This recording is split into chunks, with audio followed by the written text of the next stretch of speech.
Hello everyone, जैसे कि आपने प्रीवियस वीडियो में देखा था कि हमने जो सेकंड चैप्टर है वो कंप्लीट किया था पॉलिनोमियल्स। उसके बाद हम चैप्टर स्टार्ट करने जा रहे हैं थर्ड, जिसमें हम बात करेंगे linear equation in two variable की ये होता क्या है, इसको हम कैसे कैसे सोल्व कर सकते हैं या फिर कौन से तरीके ऐसे हैं जिसको इसको सोल्व किया जा सकता है। तो linear equation in two variable को स्टार्ट करते हैं। ये देखते हैं जो फर्स्ट एक्सरसाइज है वो किस टाइप की होगी, क्या उसका इंट्रोडक्शन है, क्या उसमें कंसेप्ट है। सबसे पहले देखिए जो एक्सरसाइज 3.1 का इंट्रोडक्शन है, जो बेसिक पॉइंट्स हैं वो क्या है, pair of linear equation in two variable. अब सबसे पहले इसको पढ़ने के लिए आपको लीनियर इक्वेशन का पता हो। ये लीनियर इक्वेशन एक्चुअल में ये है क्या, 9th क्लास में आपने पढ़ा था कि लीनियर इक्वेशन क्या होती है। वो आप लीनियर इक्वेशन है जो जूनियर क्लास में इन वन वेरिएबल में पढ़ के आए। जैसे मैं एक एग्जांपल लिखता हूँ कि 2x + 2 = क्या था, 0। अब यहाँ से हम क्या करते थे कि x की वैल्यू फाइंड आउट करते थे कि x की वैल्यू है, इसका क्या होती है, एक सॉल्यूशन। अब यहाँ से 2x = एडिंग -2 बोथ साइड, तो -2 दोनों तरफ 2 से डिवाइड करोगे तो वैल्यू क्या आई, -1। यानी कि जो x की वैल्यू -1 है वो इसका क्या माना जाता था, सॉल्यूशन। ये थी हमारे linear equation in one variable. लेकिन अब हम बात कर रहे हैं linear equation in two variable. अब उसको समझते हैं कि वो एक्चुअल में है क्या। तो अकॉर्डिंग टू डेफिनेशन देखिए, in an equation which can be put in the form of ax plus by plus c is equal to 0, यानी कि ax plus by is equal to plus c is equal to 0। ये क्या है, general form of linear equation in two variable. उसकी general form है कि उसको generally किस टाइप से लिखा जा सकता है, where a b c are constant and a and b both are not 0 is called linear equation in two variable and x and y are variable। अब यहाँ देखिए जो ये इक्वेशन है x + 2y x + by + c। अब इसका एक example ये ले लेते हैं कि x + y = 5। अब ये किस फॉर्म में हम इसको कन्वर्ट कर सकते हैं, x + y - 5 = 0। अगर दोनों तरफ से हम 5 को माइनस कर दें, अब ये किस फॉर्म में चलेगी, ax + by + c = 0। अगर इन दोनों इक्वेशनों को कंपेयर किया जाए तो यहाँ से a की वैल्यू क्या है, 1, b की वैल्यू क्या है, 1 और c की वैल्यू क्या है, -1। यानी कि ये क्या है, लीनियर इक्वेशन है इन टू वेरिएबल। अब जो यहाँ पे लिखा है कि a b c क्या है, कांस्टेंट, यानी कि रियल वैल्यू वो कुछ भी हो सकते हैं। तो जो a b c की वैल्यू है वो क्या आएगी, एक रियल वैल्यू आएगी। a b c क्या है, कांस्टेंट, यानी कि जिनकी वैल्यू कभी भी चेंज ना हो। उसके बाद है a and b both are not 0। अब इस लाइन का मीनिंग क्या है कि a और b both are not 0, जबकि एक 0 क्या है, रियल वैल्यू है। यानी कि a और b की वैल्यू 0 ना हो, यानी कि ऐसी क्या कंडीशन है, अगर ये 0 हो गई तो क्या कुछ इसमें चेंज होगा, उसको देखते हैं। हम मान लेते हैं जैसे यहाँ है a की वैल्यू क्या आई थी इक्वेशन में 1। लेट अस सपोज यहाँ जो वैल्यू है वो 0 होती, कि इस इक्वेशन में वैल्यू 0 होती, तो हम क्या लिखते हैं, 0x + y - 5 = 0। अब ये 0x का मीनिंग क्या होगा, ये तो यहाँ तो कुछ है नहीं, 0 है, 0 को प्लस करो माइनस करो कोई इफेक्ट नहीं पड़ेगा। यानी कि ये 0 इस x को ही इस इक्वेशन से रिमूव कर देगा। अब यहाँ इक्वेशन क्या रह जाएगी, y - 5 = 0। क्या ये इक्वेशन ऐसी है लीनियर इक्वेशन जिसमें दो वेरिएबल हो, इसमें तो सिर्फ एक ही वेरिएबल रहेगा, क्या है, y। तो दिस मीन्स यहाँ जो a और b की वैल्यू है दोनों में से किसी की भी वैल्यू 0 ना हो। अगर a और b की वैल्यू 0 हो जाती है, दिस मीन्स वो linear equation in two variable नहीं रहेगी, बल्कि क्या हो जाएगा, linear equation in one variable चली जाएगी। उसके बाद x एंड y क्या है, वेरिएबल। मैंने आपको पहले भी बताया था कि वेरिएबल क्या होते हैं, which can take real values, यानी कि जो रियल वैल्यूज को टेक करते हैं उनको हम क्या बोलते हैं, वेरिएबल। जैसे कि आपने 9th क्लास में पढ़ा था, मैंने इसका सॉल्यूशन बताया था। अब उसके बाद लीनियर इक्वेशन की एक और डेफिनेशन थी कि लीनियर इक्वेशन में जो वेरिएबल की हाईएस्ट पावर है वो क्या हो, 1। उसी को हम क्या बोलते हैं, लीनियर इक्वेशन। अब यहाँ भी क्या है, दो वेरिएबल है x और y, यहाँ भी हाईएस्ट पावर 1, यहाँ भी हाईएस्ट पावर क्या है, 1। दिस मींस ये लीनियर इक्वेशन है। यहाँ भी हाईएस्ट पावर क्या है, 1। दिस मींस ये भी क्या है, लीनियर इक्वेशन है। तो ये था लीनियर इक्वेशन की डेफिनेशन, ये थी लीनियर इक्वेशन की डेफिनेशन, उसका एक एग्जांपल। उसके बाद बात आती है इसके सॉल्यूशन की, कि हम कैसे इस टाइप की इक्वेशन को सोल्व कर सकते हैं। ये आप 9th के 3rd चैप्टर में आपने पढ़ा था कि उसमें हमें एक स्ट्रेट लाइन की इक्वेशन गिवन होती थी, वो इसी तरह दो वेरिएबल में थी, और बोला जाता था कि आप स्ट्रेट लाइन ड्रॉ करो, यानी कि solution of linear equation, solution of linear equation. Linear equation in two variable, यानी कि जो दो वेरिएबल में लीनियर इक्वेशन है उसका सॉल्यूशन क्या हो सकता है, कैसे हम उसको सोल्व करेंगे। अब यहाँ से देखिए जो x प्लस वाई है जो इक्वल टू 5, ये लीनियर इक्वेशन है इन टू वेरिएबल, और ये किसकी लीनियर इक्वेशन है, एक स्ट्रेट लाइन की, और उस स्ट्रेट लाइन पे जितने भी पॉइंट एग्जिस्ट करते हैं वो सारे किसका सॉल्यूशन होंगे, इस लीनियर इक्वेशन का। लेट सपोज अब यहाँ से हम एक टेबल बनाते हैं जैसे कि आप 9th क्लास में करके आए हो। टेबल में हम x और y की कुछ वैल्यूज पुट करेंगे। अब किसी भी स्ट्रेट लाइन को ड्रॉ करने के लिए मैंने आपको प्रीवियस क्लास में बताया था कि सिर्फ मिनिमम आपको 2 ही पॉइंट चाहिए, 2 पॉइंट से आप इजीली उस लाइन की इक्वेशन को ड्रॉ कर सकते हैं। अब यहाँ देखिए अगर हम x की वैल्यू 0 पुट कर दें तो y की वैल्यू क्या आएगी 5, यानी कि 0 plus y equal to 5, then y equal to क्या हो गया 5। उसके बाद अगर हम y की वैल्यू 0 पुट कर दें तो यहाँ क्या हो गया 0, यानी कि x इक्वल टू क्या हो गया 5। ये 2 पॉइंट हमें मिले जो इस इक्वेशन के हैं। उसके बाद देखिए हम इसको ग्राफ पे ड्रॉ कैसे करते हैं। ग्राफ पे ड्रॉ करेंगे, यहाँ जो x है x एक्सिस, ये क्या है y एक्सिस, ये x डैश और ये है y डैश। ये ओरिजिन है 0, यहाँ वैल्यू 1 है, यहाँ 2, यहाँ 3, यहाँ 4, यहाँ 5, यहाँ 1, यहाँ 2, ये 3, ये 4, ये 5।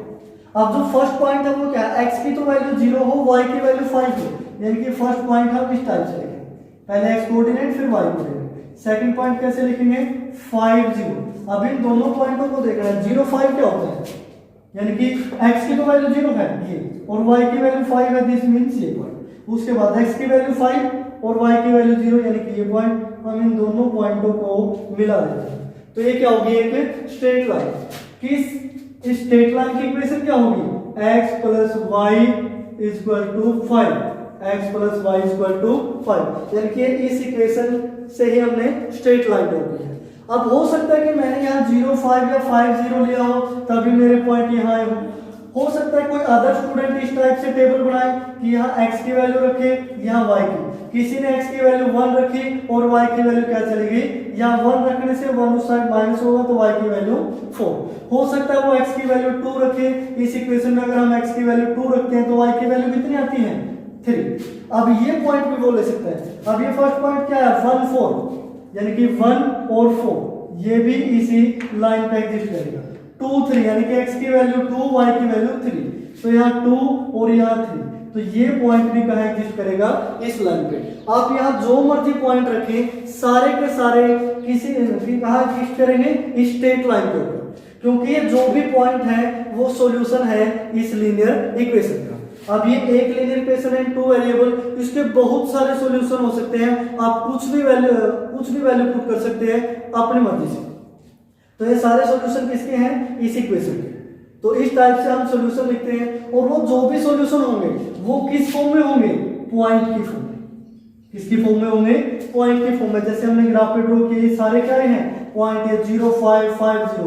अब पॉइंट की फॉर्म में सॉल्यूशन होने का मीनिंग क्या है कि यहाँ x की भी वैल्यू है y की भी वैल्यू है। अगर 2 वेरिएबल है तो वैल्यूज भी कितनी आएंगी 2 ही आएंगी तभी सॉल्यूशन निकलेगा। अगर हम अकेला ये बोल दें कि x इक्वल टू 0 इसका एक सॉल्यूशन है तो ये तो हो ही नहीं सकता कि आप x की तो वैल्यू 0 पुट कर रहे हैं तो y की तो वैल्यू है ही नहीं। सॉल्यूशन का मीनिंग क्या है कि जब हम वो पॉइंट किसी भी इक्वेशन में पुट कर देते हैं तो वहां से लेफ्ट हैंड साइड और जो राइट हैंड साइड है दोनों की वैल्यू इक्वल आती है। लेट अस सपोज एक एग्जांपल से देखते हैं, जैसे 0 5 इसका क्या था सॉल्यूशन, x की जगह हमने 0 रखा प्लस y की जगह 5 रखा इक्वल टू 5, यानी कि 5 equal to 5, left hand side equal to क्या है राइट हैंड साइड।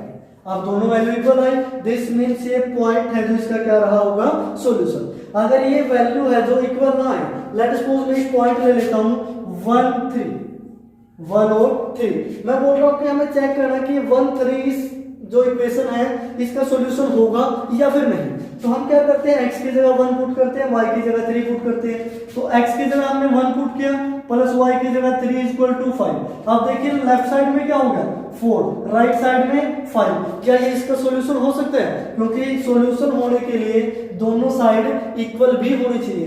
तो ये जो 1 3 है ये इस इक्वेशन का सॉल्यूशन नहीं हो सकता। तो इस टाइप से हम इस इक्वेशन को पढ़ते हैं, linear equation in two variable, उसके सॉल्यूशन फाइंड आउट करते हैं। अभी तो सिर्फ ये एक ही इक्वेशन है जिसके मैंने बहुत सारे सॉल्यूशन करवाए, लेकिन आगे आगे पेयर में आना स्टार्ट होगी, क्योंकि फर्स्ट वर्ड क्या था यहाँ, पेयर ऑफ लीनियर इक्वेशन। लेकिन मैंने अभी तक आपको क्या बताया है, सिर्फ और सिर्फ लीनियर इक्वेशन, यानी कि एक लीनियर इक्वेशन। अगर दो लीनियर इक्वेशन आ जाती है तो हम उसका सॉल्यूशन कैसे फाइंड आउट करेंगे, वो हम नेक्स्ट एक्सरसाइज में पढ़ेंगे। अब इस एक्सरसाइज में सिर्फ आपको इतना पढ़ना है कि लीनियर इक्वेशन है क्या, ये वेरिएबल क्या है, ये कांस्टेंट क्या है, इसका सॉल्यूशन कैसे कैसे हम फाइंड आउट कर सकते हैं।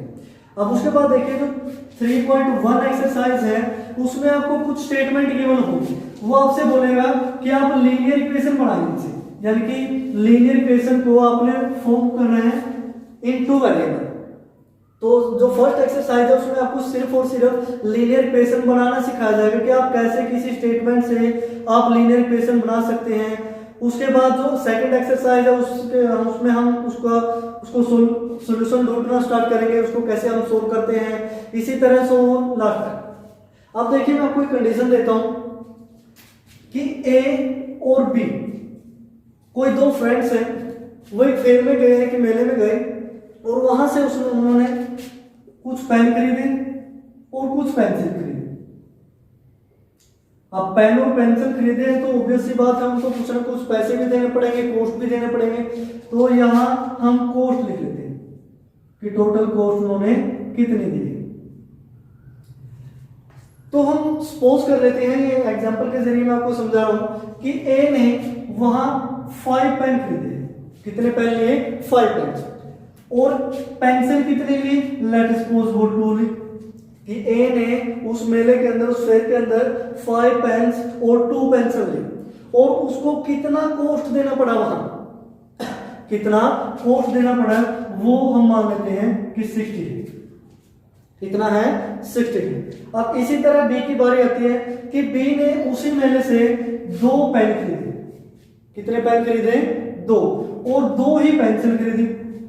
2 पेन और 2 पेंसिल, उसको टोटल 30 रुपीज देने पड़े। ये रुपीज के अंदर है जो भी अमाउंट है। अब हमसे पूछा जाएगा कि जो ये आपको स्टेटमेंट गिवन है, यहां से आप लीनियर इक्वेशन बनाइए कि linear equation in two variable कैसे फॉर्म होती है, कैसे उसको बनाया जा सकता है। अब यहां से ध्यान से देखें, जो खरीदी गई चीजें हैं वो क्या है? पेन और पेंसिल, यानी कि एक पेन की कुछ ना कुछ कॉस्ट रही होगी, एक पेंसिल की भी कुछ ना कुछ कॉस्ट रही होगी। और ये क्या है? Total cost. ये किसी एक के लिए नहीं है, पर्टिकुलर के लिए। ये 5 पेन और 2 पेंसिल की एक इकट्ठी कॉस्ट है, वो कितनी है? 60 रुपीज। इसी तरह 2 पेन 2 पेंसिल की इकट्ठी कॉस्ट कितनी है? 30 रुपीज। अब हम इसको लीनियर इक्वेशन की फॉर्म में कन्वर्ट करेंगे। अब यहां से देखें, हम सपोज कर लेते हैं, let us suppose cost of 1 pen. 1 pen की जो कॉस्ट है वो कितनी है? x rupees. हमने मान लिया कि जो एक पेन है वो शायद x रुपए का आया होगा। इसी तरह हम सपोज कर लेते हैं कि कॉस्ट ऑफ 1 पेंसिल, यानी कि एक पेंसिल की जो कॉस्ट है वो y रुपीज रही होगी। एक पेन की कॉस्ट हमने कितनी मानी? x। एक जो पेंसिल है उसकी कॉस्ट कितनी? y rupees. अब अकॉर्डिंग टू क्वेश्चन, यहां आप लिखोगे अकॉर्डिंग टू क्वेश्चन कि जो स्टेटमेंट में हमें गिवन है वो क्या है। ये बोल रहा है कि 5 पेन और 2 पेंसिल की जो कॉस्ट है वो 60 रुपीज है, यानी कि 5 पेन 2 पेंसिल 60 रुपीज। अब अगर एक पेन आपको खरीदना है तो कितने रुपए देने पड़ेंगे? x। और 5 पेन के लिए कॉस्ट कितनी होगी? यानी कि 5x। अब जैसे मैं आपको एग्जांपल देता हूं, लेट सपोज आप किसी शॉप पे जाते हैं और वो बोलता है कि एक पेन के लिए आपको मुझे 5 रुपए देने पड़ेंगे, और आप बोलते हैं कि 2 पेन दे दीजिए, तो 2 के लिए कितने दोगे? 10, यानी कि 2 के आपने 5 से मल्टीप्लाई कर दी। सेम इसी तरह एक की कॉस्ट 5, एक की कॉस्ट x, तो 5 की कॉस्ट क्या होगी? 5x। अब प्लस में ये 2 पेंसिल भी खरीदी गई है, इनकी भी कुछ ना कुछ कॉस्ट होगी। एक पेंसिल के लिए आप y रुपए दे रहे हैं, तो 2 के लिए कितने देंगे? 2y, यानी कि 5x तो प्लस 2y। ये टोटल पैसे आप उस शॉपकीपर को दे चुके हैं, और ये टोटल पैसे उसने कितने बताया था? 60 रुपीज। कितने हैं? 60 रुपीज। ये हो गया टोटल मनी, यानी कि हमने जो फर्स्ट इक्वेशन है उसको फॉर्म कर दिया है। अब ये यहां डाटा से किसमें कन्वर्ट होगी? Linear equation in two variable. Same इसी तरह बी के लिए, एक पेन की कॉस्ट कितनी थी x, तो 2 की कितनी होगी 2x, प्लस एक पेंसिल की कॉस्ट y, तो 2 की कितनी होगी 2y, और उसने टोटल कॉस्ट कितनी दी है 30 रुपीज। इसी तरह इक्वेशन नंबर सेकंड होगी, यानी कि एक एग्जांपल से हमने दो इक्वेशन फॉर्म की है। इस टाइप से जो आपकी फर्स्ट एक्सरसाइज है उसमें सिर्फ आपने इतना ही करना है कि आपको कुछ स्टेटमेंट गिवन है और आप वहां से linear equation in two variable form करेंगे। आइए एक दो एग्जांपल लेते हैं। जैसे आपके बुक में बहुत सारे एग्जांपल हैं, अब जो आपके पढ़ने का तरीका है वो क्या हो, यहाँ जो थर्ड चैप्टर लिखा है इंट्रोडक्शन में आपको यहाँ एक एग्जांपल दिया गया है और उस एग्जांपल से इसी तरह लीनियर इक्वेशन बनाए गए in two variable, linear equation in two variable. इस एग्जांपल को आप कंप्लीट पढ़ोगे अच्छी तरीके से, A to Z वर्ड का आपको मीनिंग पता हो कि क्या बोल रहा है, कैसे स्टेटमेंट है। उसके बाद स्टेटमेंट पढ़ने के बाद आप इस टाइप से इक्वेशन को फॉर्म करोगे। ये एग्जांपल कुछ और है, बुक में और कुछ और लिखा है, तो आप उनको पढ़िए। मैं सारी चीजें यहाँ बता चुका हूँ। उसके बाद देखिए एक और एग्जांपल यहाँ से देखिए, जो एग्जांपल 1 है, एग्जांपल 2 है, एग्जांपल 3 है, सभी को ग्राफिकली रिप्रेजेंट भी किया गया है, उनके सॉल्यूशन भी फाइंड आउट किए गए हैं। तो आप बुक में से इन तीनों एग्जांपलों को पढ़ें, वहां से उनकी इक्वेशन बनाए और उनके सॉल्यूशन ढूंढे, जैसे कि मैंने आपको ग्राफ पे बताया था। आप देखिए जो 3.1 एक्सरसाइज है उसका हम एक दो क्वेश्चन कर लेते हैं। टोटल 3 ही क्वेश्चन है। क्वेश्चन नंबर फर्स्ट देख लीजिए, उसमें क्या है। क्वेश्चन नंबर फर्स्ट की जो स्टेटमेंट है वो है Aftab tales his daughter. Aftab नाम का कोई व्यक्ति है, टेल्स हिज डॉटर, उसके डॉटर को बताता है 7 years old, यानी कि आज से 7 साल पहले, I was 7 times as old as you, कि मैं आपसे 7 times एज में बड़ा था। उसके बाद है also 3 years from now, अब से 3 साल बाद, I shall be 3 times as old as you will be, मैं तुमसे 3 गुना आयु का हो जाऊंगा, यानी कि 3 times। Represent this situation graphically, algebraically and graphically। अब इसको algebraically और graphically दोनों तरीके से आपको बताना है, तो हम सोल्व करते हैं क्वेश्चन नंबर 1। अब अकॉर्डिंग टू कंडीशन क्या है, आफ्ताब उसकी बेटी से यानी कि डॉटर से बात कर रहे हैं और उसको कुछ कंडीशंस बता रहे हैं। अब उनकी जो स्टेटमेंट है, स्टेटमेंट में उनकी एज से रिलेटेड बात हो रही है कि दोनों की एज क्या है, क्या क्या उसमें रिलेशन है। अब जो भी एज से रिलेटेड बात होगी उसके लिए जो भी एज के क्वेश्चन होते हैं हम प्रेजेंट एज को सपोज करते हैं। इस क्वेश्चन को सोल्व करने के लिए हम सपोज करते हैं, लेट अस सपोज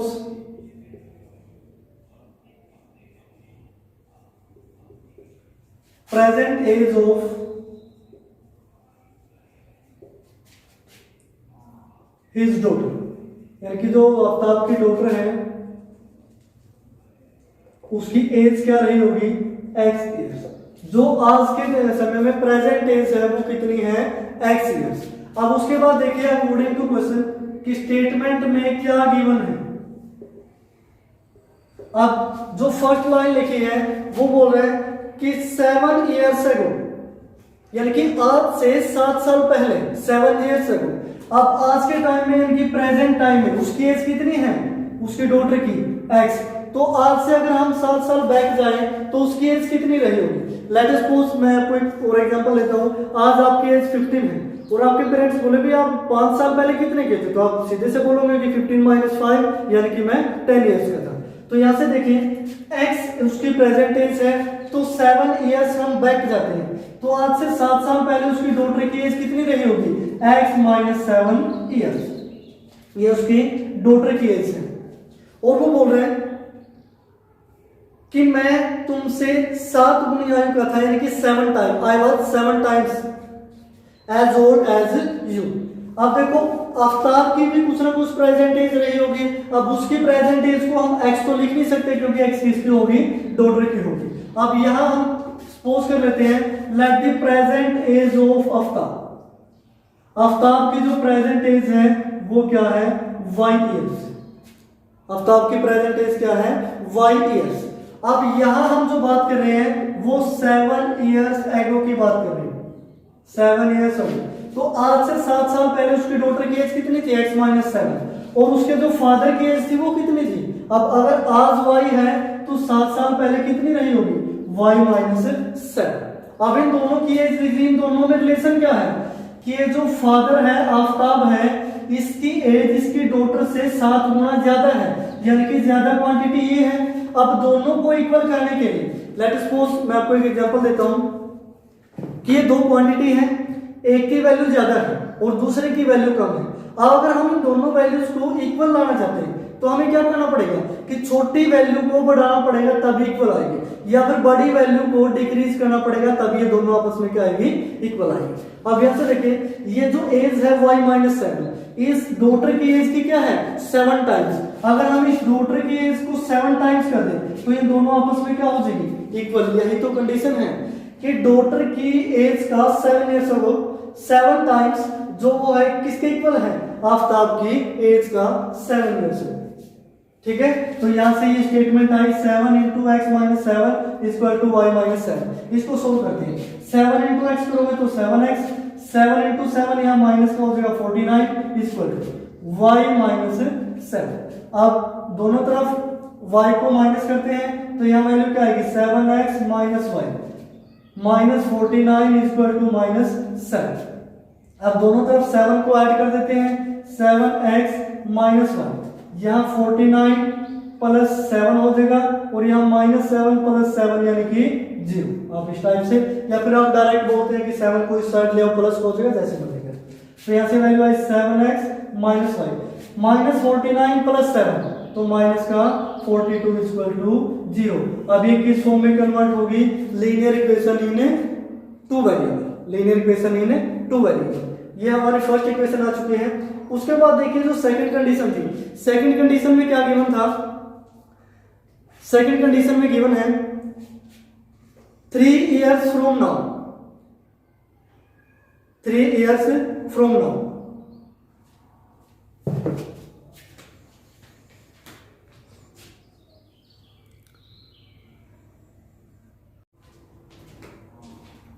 उसके बाद देखिए जो सेकंड कंडीशन है, सेकंड कंडीशन क्या गिवन है 3 years from now, यानी कि अब से 3 साल बाद, यानी कि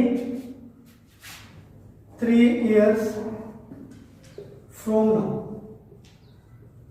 अब से 3 साल बाद। I shall be 3 times as old as you। Aftab बोल रहा है उसकी डॉटर को कि मैं तुमसे 3 टाइम्स की एज का हो जाऊंगा, यानी कि 3 टाइम्स। अब यहां से देखिए 3 years from now, आज प्रेजेंट एज अगर किसी की x है तो 3 years के बाद कितनी होगी, मान लिया आज x है, उसकी जो डॉटर थी x एज की है, तो 3 years के बाद x + 3, और जो आफ्ताब था उसकी प्रेजेंट एज क्या थी y, और 3 साल बाद के बाद कितनी एज होगी उसकी y + 3। ये दोनों की एज हमने लिखी 3 years from now। अब कंडीशन क्या है, आफ्ताब बोल रहा है कि 3 साल के बाद जो मेरी एज होगी वो 3 टाइम्स होगी एज यू, यानी कि आपसे 3 टाइम्स है। अब देखो ज्यादा वैल्यू ये है, कम वैल्यू ये है। अगर दोनों को हमें इक्वल रखना है तो हम इसको किससे मल्टीप्लाई करेंगे 3 से, और दोनों को क्या रख देंगे इक्वल, यानी कि उसकी डॉटर की एज का 3 टाइम्स किसके इक्वल है, उसकी फादर की एज की। कहां से, प्रेजेंट से 3 years from present, यानी कि प्रेजेंट से 3 साल बाद जो उसकी डॉटर की एज का 3 टाइम्स है वो इक्वल है किसके, उसकी फादर की एज की। इसको हम सोल्व करते हैं 3 × x, 3x + 3 × 3 9 = क्या होगा y + 3। अब यहां से y को इस साइड ले या फिर दोनों तरफ y को माइनस करें, 3x - y + 9, इस 3 को दोनों साइड माइनस करें तो -3 = 0। यहां से जो इक्वेशन आई वो क्या आई 3x - y + 9 और -3 यानी कि +6 = 0। तो ये हमारी सेकंड कंडीशन या फिर सेकंड इक्वेशन आ चुकी है। तो इस टाइप से आपने स्टेटमेंट को पढ़ना है और वहां से इक्वेशन को फॉर्म करना है। अब ये कौन सी फॉर्म है दोनों इक्वेशन की, अलजेब्रिक फॉर्म। अब इसको किस टाइप से ड्रॉ करना है, ग्राफिकल फॉर्म में। ग्राफिकल में देखिए अब हम इन दोनों इक्वेशंस का ग्राफ ड्रॉ करेंगे, तो इसको रफ कर देते हैं, सिर्फ इक्वेशन को लिख कर देते हैं। ये जो दोनों इक्वेशन थी उसका हम ग्राफ ड्रॉ करेंगे। अब यहां पे इस इक्वेशन का ग्राफ ड्रॉ कर लेते हैं। अब यहां से देखिए ये फर्स्ट इक्वेशन का ग्राफ ड्रॉ करने के लिए हमें इसकी टेबल बनानी पड़ेगी।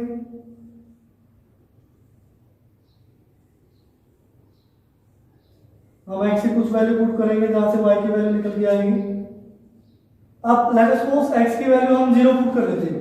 अब इस इक्वेशन में ये तो हो गया 0, यानी कि minus y minus 42 equal to 0।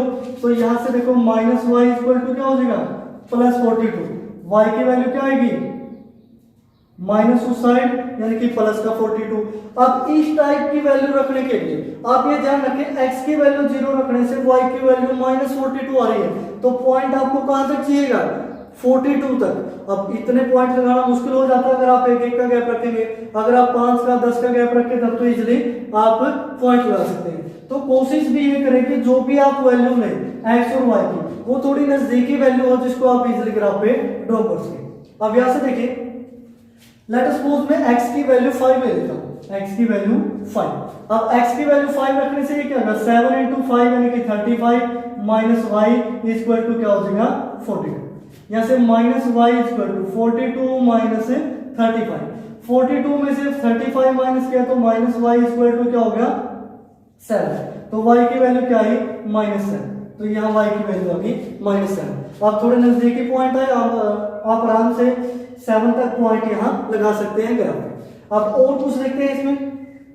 Late us suppose x की वैल्यू 6 पुट कर लेते हैं। x की वैल्यू 6, x की वैल्यू 6 पुट करोगे तो 7 into 6 42।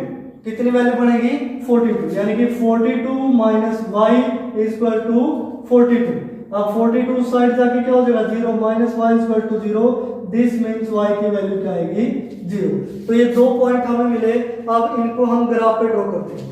ये x एक्सिस ये y एक्सिस, सबसे बड़ी वैल्यू -7 ही है, ये x डैश और ये है y डैश। यहाँ 0 है ओरिजिन, 1 2 3 4 5 6 7। यहाँ 1 2 3 4 5। इस इक्वेशन को रफ कर देते हैं थोड़ा। यहाँ वैल्यू आएगी 6, यहाँ वैल्यू आएगी 7। ये y डैश एक्सिस है। इक्वेशन को हम यहाँ लिख लेते हैं 7x माइनस क्या था y माइनस 42 इक्वल टू 0। अब देखिए ऊपर भी पॉइंट लिखने पड़ेंगे 1 2 3 4 5 6 और ये 7। x की वैल्यू नेगेटिव है, इस साइड आप लिखो या ना लिखो उससे कोई फर्क नहीं पड़ेगा। अब x की वैल्यू 5, y की वैल्यू 7 माइनस का 7। x की वैल्यू 5 यानी कि ये पॉइंट है, और y की वैल्यू ये जो नीचे है ये क्या है सारे पॉइंट माइनस के, क्योंकि y डैश है नीचे नेगेटिव ऊपर पॉजिटिव। अब x की वैल्यू 5 और y की वैल्यू -7 कहां से लगभग यहाँ पॉइंट आएगा। अब आप इसको ग्राफ पे एग्जैक्ट ड्रॉ कर सकते हैं, बोर्ड पे नहीं, क्योंकि बोर्ड पे हो सकता है कि इनका गैप कम ज्यादा रहा हो, ये सिर्फ आपको समझाने के लिए। उसके बाद y की वैल्यू 0, x की वैल्यू 6। अब x की कंप्लीट लाइन पे हॉरिजॉन्टल लाइन पे y की वैल्यू क्या रहती है 0, यानी कि ये पॉइंट क्या हो गया 6। अब ये दो पॉइंट आए हैं, इन दोनों पॉइंटों को आप मिला दीजिए तो ये क्या होगी स्ट्रेट लाइन की। इस इक्वेशन से हमने एक स्ट्रेट लाइन ड्रॉ की और इसके सॉल्यूशन क्या क्या होंगे 5 - 7 6 0। अब जैसे 6 0 इसका सॉल्यूशन है, 5 - 7 इसका सॉल्यूशन है, इस इक्वेशन का सॉल्यूशन है। लेकिन अब ध्यान रखें ये जो क्वेश्चन था वो एज से रिलेटेड था। किससे रिलेटेड था एज, और एज में कोई भी सॉल्यूशन नेगेटिव तो हो ही नहीं सकता कि किसी की एज नेगेटिव में थोड़ी ना हो सकती है, एज क्या रहेगी हमेशा पॉजिटिव में। अब हमने एज को ध्यान में रखते हुए इसको सोल्व नहीं किया, हमने सिर्फ एक लीनियर इक्वेशन को ध्यान में रखते हुए इसको सोल्व किया, क्योंकि लीनियर इक्वेशन के जो सॉल्यूशन है वो नेगेटिव भी हो सकते हैं पॉजिटिव भी हो सकते हैं। अगर ऐसा कुछ है तो आप और कोई पॉजिटिव पॉइंट भी पुट कर सकते हैं अपनी मर्जी से, जो भी पॉइंट जिसमें दोनों की वैल्यू क्या आती हो पॉजिटिव। तो हम बोल सकते हैं कि इस इक्वेशन के ये दोनों सॉल्यूशन हो गए। लेकिन अगर एज का मैटर आता है तब ये सॉल्यूशन नहीं हो सकता, क्योंकि एज कभी भी नेगेटिव नहीं होगी। उसके लिए आपको एक और पॉइंट अलग से लेना पड़ेगा जिसमें दोनों की वैल्यू क्या हो पॉजिटिव, ये ध्यान रखें। तो आप एक और कोई भी अलग से पॉइंट ले सकते हैं, यहाँ वैल्यू रख सकते हैं। इसी तरह ये जो वैल्यू है 3x - y + 6, इसको भी आपने ग्राफ पे ड्रॉ करना। इसको ग्राफ पे ड्रॉ करोगे सेम एज इट इज, ये x है, ये y x डैश और ये है y डैश। x हमेशा कैपिटल लिखें यहाँ। अब इसकी भी हमें टेबल बनानी है 3x - y + 6। अब यहाँ टेबल बनाइए और वैल्यू पुट कीजिए। अब वैल्यू पुट करना काफी इजी है, आप पिछली क्लास में कर चुके हैं। अब देखो x की वैल्यू अगर हम 0 पुट करते हैं, y की वैल्यू फिर y नेगेटिव, हम कोशिश करेंगे कि इस इक्वेशन में दोनों पॉइंट है जो पॉजिटिव है। अब यहाँ देखो x की वैल्यू आप 4 पुट कर लीजिए या फिर 3 पुट कर लीजिए। x की वैल्यू अगर आप 3 पुट करोगे, 3 × 3 9, यानी कि माइनस वाई इक्वल टू, ये उस साइड जाएगा तो -6 और ये प्लस का है 9 और उस साइड जाएगा तो -9। तो दोनों की वैल्यू क्या होगी, -y इक्वल टू 9 और 6 -15, यानी कि y की वैल्यू क्या होगी 15 है। उसके बाद आप 4 वैल्यू पुट कर लीजिए या 2 वैल्यू, जो मर्जी आप पुट कर सकते हैं, ऐसी कोई भी कंडीशन नहीं है। अब 3 पे वैल्यू क्या आई थी 15, 2 पे और देख लेते हैं। जब आप 2 पुट करोगे तो 2 × 3 ये क्या हो जाएगा 6 और ये -6 और -6 तो वैल्यू क्या आ गई 0। अब x की वैल्यू 2 पे y की वैल्यू क्या है 0। एक बार दोबारा से पुटी करके देख लेते हैं। 2 × 3 6 -y equal to -6 -y sorry यहाँ से वैल्यू क्या है -6 और माइनस का 6 हो गया, माइनस का 12 हो गया, 0 नहीं होगा क्योंकि ये साइन भी चेंज होगा। -y -12 हो गया, y की वैल्यू क्या आ गई 12। यहाँ से 2 पॉइंट हमें मिले, एक 3 15 है और एक 2 और 12। अब हम यहाँ 5 5 का गैप ले लेते हैं। ये 0 है, ये लेट अस सपोज 5 है, ये लेट अस सपोज 10 है, ये लेट अस सपोज 15 है। ये भी यहाँ 5, यहाँ 10 और ऊपर कहीं कोई पॉइंट 15 होगा, ये पॉइंट है 15। अब पहला पॉइंट है 3 और 15, x की वैल्यू 3 और y की वैल्यू 15, लेट अस सपोज वो पॉइंट यहाँ से चला गया। x की वैल्यू 2 और y की वैल्यू 12, यानी कि 2 और 12, लेट अस सपोज ये पॉइंट यहाँ से आ गया। अब इन दोनों पॉइंटों को जब आप मिलाओगे तो ये क्या होगी, स्ट्रेट लाइन होगी। क्या होगी, स्ट्रेट लाइन होगी। अब स्ट्रेट लाइन के सॉल्यूशन क्या क्या आए हैं, एक 3 और 15 और ये क्या हो गया 2 और 12। अब दोनों को यहाँ वैल्यू पुट करके देखेंगे, x की जगह 3, y की जगह 15, दोनों लेफ्ट राइट साइड इक्वल है। 2 12 की जगह पुट करोगे तो दोनों से यहाँ क्या होगी, लेफ्ट और राइट साइड इक्वल होगी। तो इस टाइप से हम इनको अलजेब्रिकली और ग्राफिकली रिप्रेजेंट कर सकते हैं। अलजेब्रिक यानी कि हमें सिर्फ इक्वेशन को फॉर्म करना है, ग्राफिकली यानी कि इक्वेशन बनाने के बाद आप इस टाइप से टेबल बनाओगे और उसको ग्राफ में रिप्रेजेंट करोगे। अब ये तो था सिर्फ डायरेक्ट मेथड की आपको समझाने के लिए। अब लिखने का तरीका देखो, पहले स्टेटमेंट लिखी होती है, उसके बाद आप सॉल्यूशन में लिखोगे ये दोनों एज आपने सपोज की, फिर उसके बाद अकॉर्डिंग टू कंडीशन दोनों इक्वेशन लेके आए। अब इक्वेशन से ग्राफ ड्रॉ करने के लिए टेबल बनाते हैं। Put the value of x equal to 5, then we get, वहां सोल्व करके दिखाओगे y की वैल्यू क्या आई -7। इसी तरह put the value of x, then we get y equal to 0, ये वैल्यू पुट करके दिखाओगे। उसके बाद टेबल बनाओगे, टेबल से आप ग्राफ, यानी कि कंप्लीट क्वेश्चन को आप स्टेप वाइज सोल्व करोगे। ऐसे नहीं कि आपने जो भी ध्यान में आया 2-4 पॉइंट यहाँ से लिख दिए, 2-4 यहाँ से, ये बोर्ड पे लिखा जाता है सिर्फ समझाने के लिए, क्योंकि ये फिर कॉपी नहीं है कि इसको A to Z step wise करें, उसमें टाइम बहुत ज्यादा कंज्यूम होता है, A to Z चीज लिखनी होती है, फिर रफ करनी होती है, इस टाइप से। तो ये था आपका 3.1 एक्सरसाइज, जिसमें आपने उसके बेसिक कंसेप्ट पढ़े, लीनियर इक्वेशन इन 2 वेरिएबल, स्टेटमेंट से हम कैसे उसको सोल्व कर सकते हैं अलजेब्रिकली ग्राफिकली।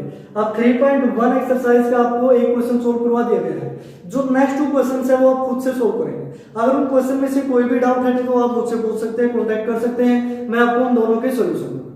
लेकिन सोल्यूशन आप तभी पूछेंगे जब आपको ये लगता है कि इनमें से तो हमें कुछ भी समझ में नहीं आया।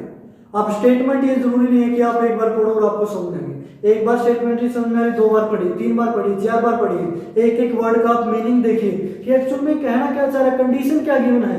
जब तक स्टेटमेंट की आपको कंडीशन समझ में नहीं आएगी आप क्वेश्चन सोल्व नहीं कर सकते। ये चीज आप हमेशा ध्यान रखें, क्योंकि एक बार पढ़ लेने से हो सकता है स्टेटमेंट समझ में आए या फिर ना आए। तो इस तरीके से आप आज हम 3rd चैप्टर स्टार्ट कर चुके हैं। 3.1 तक हम कंप्लीट कर चुके हैं, उसका इंट्रोडक्शन प्लस एक्सरसाइज, क्योंकि 3 क्वेश्चन है, छोटी सी एक्सरसाइज है, आराम से आप कर सकते हो। तो इस तरीके से ये जो रेगुलर वीडियोस आप देखते रहिए, मैं आप तक पहुंचाता हूं ये वीडियो। आप इन वीडियो को शेयर करते रहें अपने फ्रेंड्स में, जहां भी हैं, आपके अदर स्कूल से हैं, आपके स्कूल से हैं, कहीं भी, ताकि उनको भी इस वीडियो का प्रॉफिट हो, उनका भी सिलेबस आगे बढ़े। हम 1 चैप्टर कर चुके हैं, जल्द ही हम कुछ दिनों में 3rd चैप्टर को भी कवर करेंगे। उसके बाद 4th 5th सो ऑन, जो भी आसान से चैप्टर हैं उनको हम सबसे पहले करेंगे, ताकि जो मुश्किल चैप्टर हैं जिनके कंसेप्ट थोड़े हैवी हैं 10th लेवल पे, जब स्कूल ओपन हो तब हम उनको करें ताकि आपको इजीली समझ आए, क्योंकि हो सकता है वीडियोस में कोई एक दो पॉइंट ऐसा रह जाता हो इंट्रोडक्शन में से शायद मैं आपको ना बता पाऊँ, तो आप वो भी कमेंट बॉक्स में लिख दिया करें कि सर बुक में इस जगह ये चीज लिखी है या आपने नहीं बताई, ताकि मैं नेक्स्ट वीडियो में उसको कवर कर सकूँ। Thank you.